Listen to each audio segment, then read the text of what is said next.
Season two is when the college team came in and you had players that came in and really changed the way the game was done. Yeah, some of the hurdles. So season two, some of the hurdles were really just like explosive growth.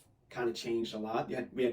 We doubled in size, so it went from 14 to 28, which doesn't seem like a lot until you're trying to like get all of these opinions and stuff kind of navigated. Because what would happen in the beginning of every season, and this has changed now. It doesn't happen anymore, but it used to be. The season starts, you get all these new people in, and everybody has their idea of what should happen. Like everybody, and so everybody's like constantly coming to you like, why don't you do this, and why aren't you doing it this way, and how come you don't do this, and a lot of times like you've heard this 50 times and you've answered it 50 times, but they don't know that, right? And you can't treat them that way either. Like you can't treat them like, okay, I've answered this a million times, and there's no real way to get it out to everybody even when you try, because most people aren't reading all of the newsletters or anything like that. And so what ends up happening is a lot of that.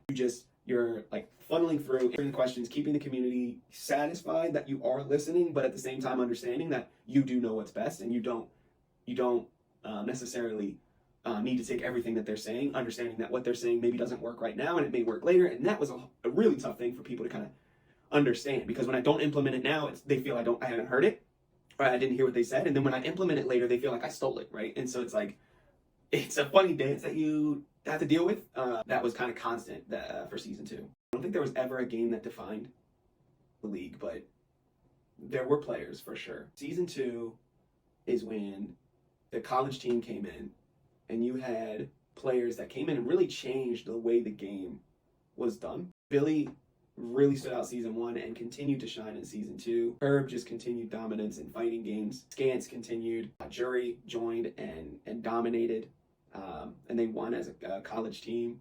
The first team to ever join and win that same season, still to this day. AJ, just coming in and really changing the way the game was played, the way it was, the way people thought about the game, actually thinking about the analytics of what was happening. Season two, they didn't do that, but they once they came in and realized what the sport was, it happened very quickly. So